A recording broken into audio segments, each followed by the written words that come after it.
وَإِذْ قَالَ إِبْرَاهِيمُ رَبِّ اجْعَلْ هَذَا بَلَدًا آمِنًا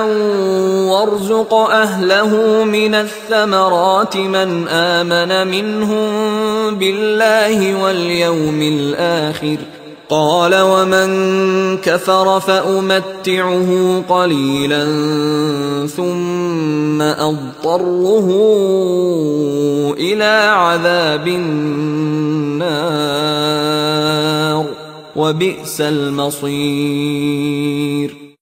وَإِذْ قَالَ إِبْرَاهِيمُ رَبِّ اجْعَلْ هَذَا بَلَدًا آمِنًا وَارْزُقْ أَهْلَهُ مِنَ الثَّمَرَاتِ مَنْ آمَنَ مِنْهُمْ بِاللَّهِ وَالْيَوْمِ الْآخِرِ۔ اور یاد کرو جب کہ ابراہیم نے کہا تھا اے میرے پروردگار اس گھر کو امن کی جگہ بنا دے اور اس کے رہنے والوں اس کے ہاں آباد ہونے والوں کو یعنی بنی اسماعیل کے لیے ان کو رزق عطا فرما میووں کا اور پھلوں کا۔ من آمن منہم باللہ والیوم الآخر، اب یہاں حضرت ابراہیم خود رک گئے کہ میں اپنی ساری اولاد کے لیے یہ دعا نہ کروں، اس لیے کہ وہاں روک دیا گیا تھا لا ینال عہد الظالمین،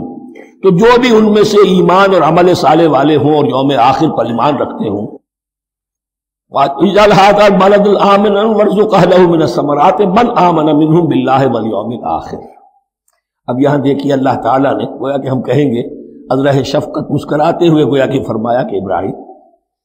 قال ومن کفر، تمہاری اولاد میں سے جو کفر کرے گا فأمتعہ قلیلا، اس کو بھی میں دنیا کا ساز و سامان تو دوں گا، امامت میں شامل نہیں کر سکتا، لیکن یہ کہ دنیاوی طور پر مال و متاع جو ہے وہ ان کو بھی میں دوں گا۔ ومن کفر فأمتعہ قلیلا ثم اضطرہ الی عذاب النار، ہاں پھر اسے کشاں کشاں لے آؤں گا جہنم کے عذاب کی طرف، وبئس المصیر، اور وہ بہت ہی بری جگہ ہے لوٹنے کی۔